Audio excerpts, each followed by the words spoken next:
अगले सेशन की भी हम शुरुआत कर लेते हैं। दरअसल अगला सेशन कुछ खास लोगों से जुड़ा हुआ है। अब हम आपको कुछ ऐसे लोगों से मिलवाने के लिए जा रहे हैं जो ऐसे चेहरे हैं जिन्होंने सरकारी योजनाओं के तहत उनका लाभ उठाया है, जो मुख्य धारा से जुड़े हैं इन योजनाओं के तहत। मैं कुछ लोगों को स्टेज पर बुलाना चाहूंगी। जमुना राणा जो कि कांकेर जिले से हैं, स्टेज पर आ जाएं प्लीज। इसके अलावा गंगा सिदार रायगढ़ जिले से, सूर्य प्रकाश चंद्राकर आरंग से हैं और ईश कुमार साहू ये भी आरंग से। आप सभी प्लीज स्टेज पर आ जाएं।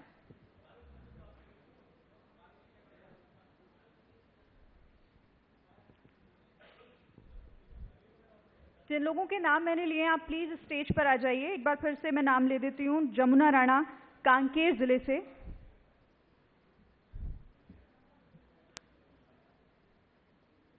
इसके अलावा गंगा सिदार हैं रायगढ़ से, सूर्य प्रकाश चंद्राकर जी हैं आरंग से हैं और ईश कुमार साहू आरंग से।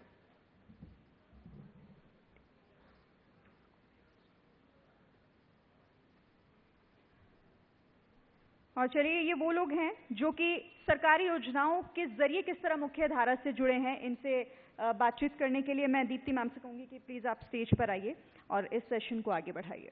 और एक बार जोरदार तालियों से हमारे खास मेहमान का, इन खास मेहमानों का स्वागत कर दीजिए please. Thank you so much.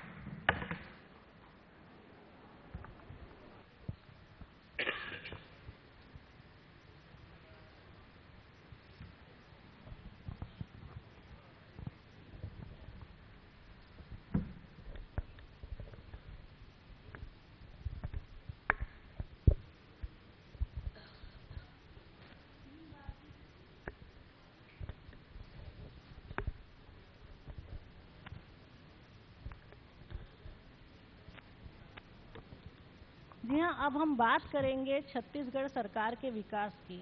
BJP जो विकास का नारा देकर हर बार सरकार में आती है, हम उसकी बात करेंगे। हम जानना चाहेंगे कि पिछले 14 सालों में छत्तीसगढ़ में कितना विकास हुआ।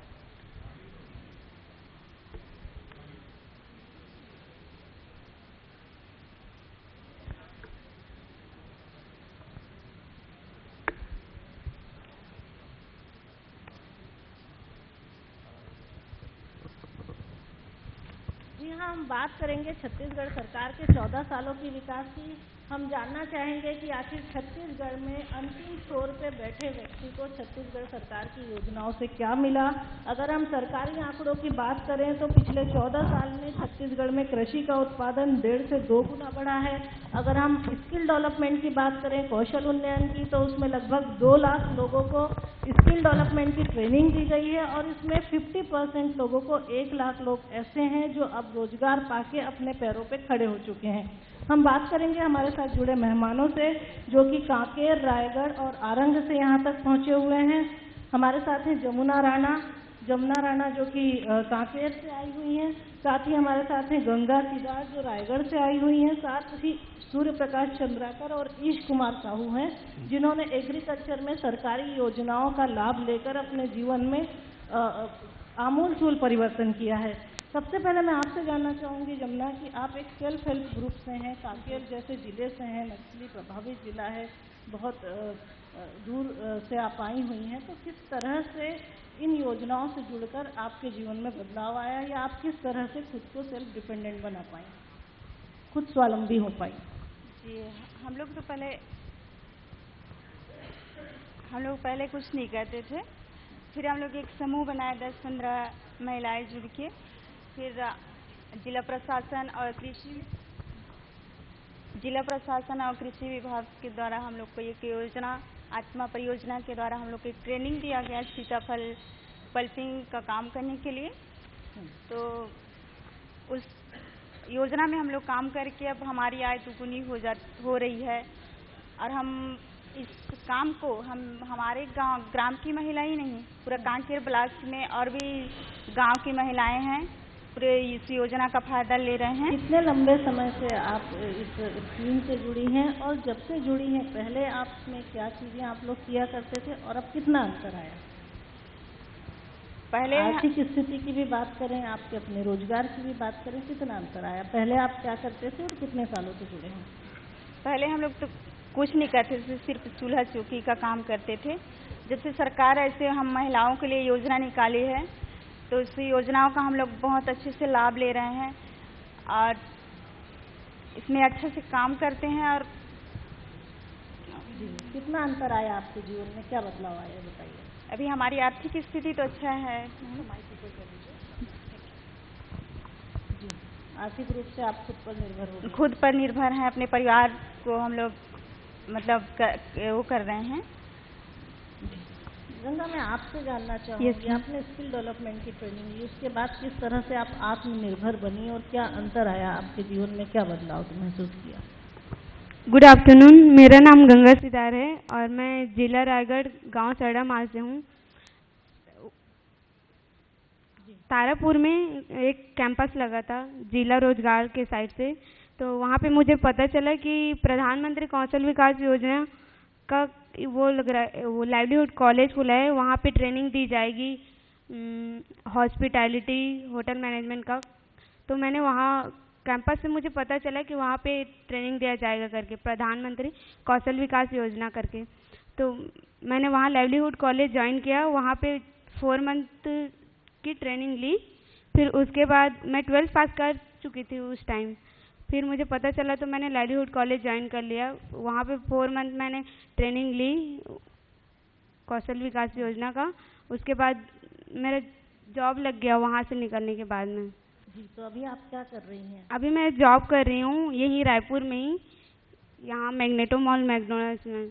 मुझे बहुत खुशी हुई वहाँ पे ट्रेनिंग लेके, मैं इतना लायक बनी कि मैं खुद से वहाँ से निकल के बाहर जॉब कर रही हूँ करके मुझे बहुत खुशी हुई। आर्थिक रूप से अब आप खुद अपना काम, आर्थिक रूप से अब आप स्वतंत्र हैं और अब आपको ये नहीं अभी मैं जी खुद के पैरों पे खड़ी हूँ और घर में भी पैसे भेजती हूँ, मेरी सैलरी भी अच्छी है, तो मुझे खुशी हुई। जी, आप बताइए ईश कुमार जी कि किस तरीके से आप लोगों ने एग्रीकल्चर में आपका उत्पादन बढ़ा, क्या नई चीज़ें यूज़ करी, क्या टेक्निक्स यूज़ करी और उसमें आपको किस तरह से गवर्नमेंट से सपोर्ट मिला। आप सभी को मेरा नमस्कार। और मैं सन 88 से खेती कर रहा हूँ। मेरे पैतृक ज़मीन 5 एकड़ था और 5 एकड़ ज़मीन भर्री भाटा था, गरवसा ज़मीन नहीं, जो अच्छा ज़मीन होता है उससे कमज़ोर ज़मीन जिसको माना जाता था, ऐसा ज़मीन था मेरे पास। उस ज़मीन को उपजाऊ बना के उसमें कृषि विभाग की तरफ से ट्यूबवेल किए और ट्यूबवेल से अनुदान प्राप्त करके खेती करना प्रारंभ किए। फिर सरकार की योजनाओं से जुड़ते रहे और स्प्रिंकलर पाइप लिया और ड्रिप से भी खेती प्रारंभ किया। धीरे धीरे मेरा खेती भी बढ़ गया। हम लोगों का उद्देश्य था कमज़ोर ज़मीन को, कम कीमत वाले ज़मीन को खरीद के अच्छा उपजाऊ बना के खेती एग्रीकल्चर के एक्सटेंशन के प्रसार के माध्यम से उन लोगों के गाइडलाइन में चलते हुए खेती किए। आज मुझे ट्यूबवेल में अनुदान मिला, स्प्रिंकलर में अनुदान मिला, ड्रिप में भी अनुदान मुझे मिला हुआ है और कृषि सेवा में मुझे 10 लाख हार्वेस्टर लेने के लिए भी अनुदान मिला है। और इन अनुदान का फ़ायदा उठाते हुए मैं कृषि सेवा केंद्र स्थापित किए गया है, जिसमें हम किराया से अपने मशीनों को देते हैं। सभी कल्टीवेटर मेरे पास है जो अनुदान पे मुझे मिला हुआ है। रोटोवेटर मिला हुआ है और सीड ड्रिल है, रीजर है, सभी प्रकार के औजार हैं मेरे पास। और मैं 5 एकड़ में सब्जी उत्पादन भी करता हूँ। आज की परिस्थिति में मैं चारा भी उत्पादन किया हूँ। आजकल जो चारा की समस्या पैदा हो रहा है तो, और चारा उत्पादन करके उसको कलगी के रूप में, भुट्टा के रूप में बेच रहा हूँ। अभी हार्टिकल्चर से मुझे माने 12 लाख का जो नेट होता है वो भी मुझे स्वीकृत हुआ है। अभी काम शुरू नहीं है, उसमें काम कर रहा हूँ मैं। और योजनाएं जो है किसानों के पास, किसानों को इंटरेस्ट लेके उसको पूछना चाहिए और लेके मतलब वहाँ तक फ़ायदा उठाने के लिए नज़दीक जाना चाहिए। आप बताइए कि आप क्या किस तरह से आप जुड़े इन सरकारी योजनाओं से, कब आपको और कैसे पता चला और कितना आपको इसका अंतर दिखाई दिया कि जब आप खुद मेहनत करते थे तो कितनी मेहनत करते थे और क्या आपको उत्पादन मिलता था, क्या आपकी लागत थी और अब क्या स्थिति है? सर्वप्रथम तो मैं आप सबको धन्यवाद करता हूं कि मुझे इस मंच पर आने का मौका मिला, और आप सभी को मेरा नमस्कार। मैं एक छोटा सा कृषक, प्रारंभिक शिक्षा मेरा आदर्श विज्ञान महाविद्यालय रायपुर से ही हुआ। स्नातक की शिक्षा के पश्चात मैं अपने गृह ग्राम में अपना कर्मभूमि बनाया, अर्थात खेती को ही अपना कर्मभूमि बनाया। महानदी के तट पर बसा हुआ एक छोटा सा गांव है अपना छटेरा गांव, जो आरंग ब्लॉक में स्थित है। यहाँ पर जब मैं प्रारंभ में कृषि में आया तो अपने पिताजी के मार्गदर्शन में परंपरागत जो कृषि चलता था, सन 95-96 के आसपास की बात है ये, और बैल से नांगर चलाना और सामान्य पद्धति से खेती करना, बुआई ब्यासे निंदाई गुड़ाई, इस टाइप का जैसे चलता था परंपरागत खेती उस तरह से करता था।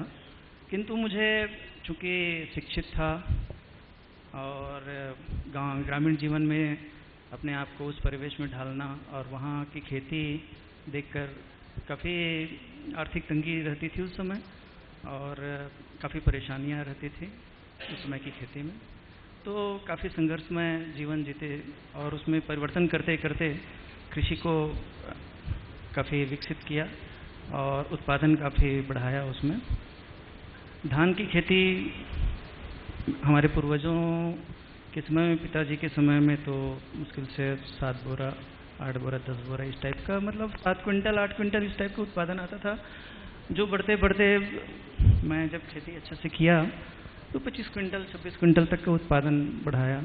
फिर भी मुझे संतुष्टि नहीं मिली कृषि में कुछ अलग करना चाहता था मैं, शिक्षा का सदुपयोग करना चाहता था अपनी ही कृषि में।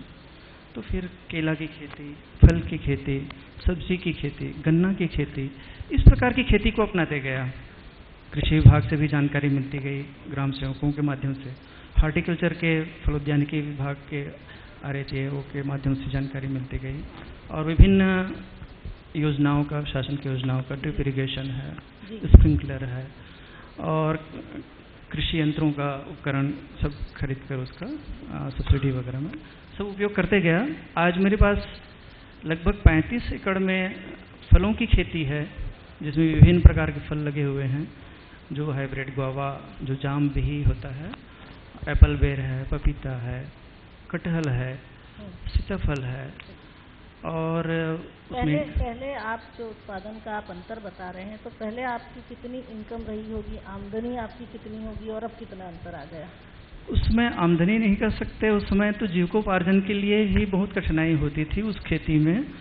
फिर भी से जब मैं पूर्ण रूपेण खेती अपने दम पर करने लगा तो लगभग 2008-9 के आसपास जब पूर्ण रूपेण धान करता था, उसमें मेरी आय लगभग 5 लाख के आसपास रही होगी वार्षिक आय, और अब तो काफ़ी अच्छे हैं, बढ़कर ठीक है। आप बताइए कि पहले आप सिर्फ घर में ही रहती थी, कोई और काम नहीं करती थी जमुना जी, लेकिन जब इस समूह से जुड़ी उसके बाद आपको कितनी आमदनी होना शुरू हुई और कितना अंतर आ गया? हम लोग को अच्छी आमदनी हो रही है। इसमें जो सीताफल का काम करते हैं मैम, तो 25 किलो सीताफल को हम लोग पहले बेचते थे कोचिया को 60 रुपए में, और हम लोग को जैसे जिला प्रशासन, जो पहले हमारी कलेक्टर थी 2016 में, जब जिन्होंने महिला कलेक्टर थी हमारे ज़िले की, उन्होंने हम लोग को बहुत प्रोत्साहन किया, इस परियोजना में जोड़े हैं वो।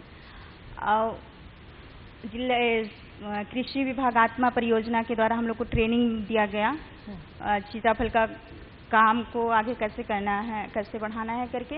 इसमें पल्पिंग का काम दिए, पल्प कैसे निकालना है करके, फिर उसको फिर पल्प से आइसक्रीम कैसे तैयार करते हैं करके दिया गया। तो हम लोग को पल्प से भी आय हो रही है, आइसक्रीम से हम लोग को आय हो रही है, और इसके साथ ही साथ इसका बीज को भी हम लोग बर्बाद जाने नहीं देते।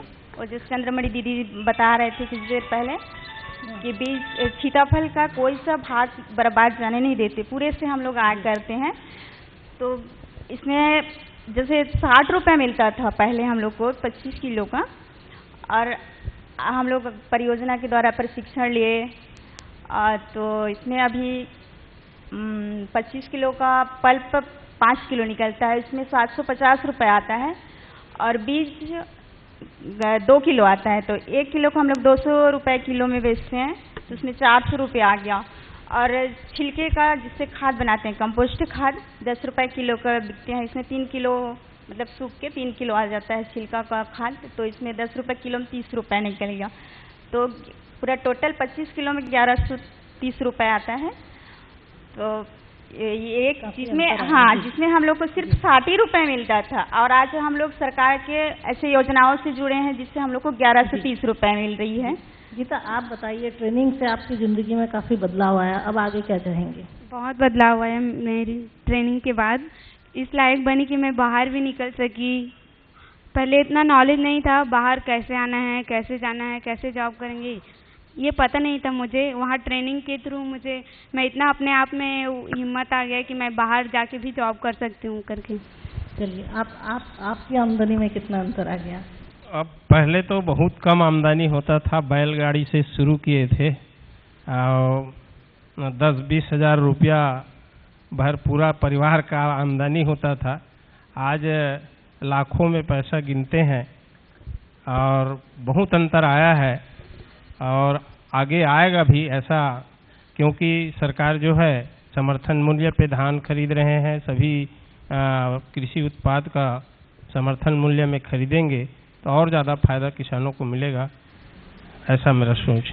चलिए, तो ये थे वो चेहरे जो छत्तीसगढ़ के विकास की असल कहानी बयां कर रहे हैं। आप सभी का हमसे जुड़ने के लिए धन्यवाद।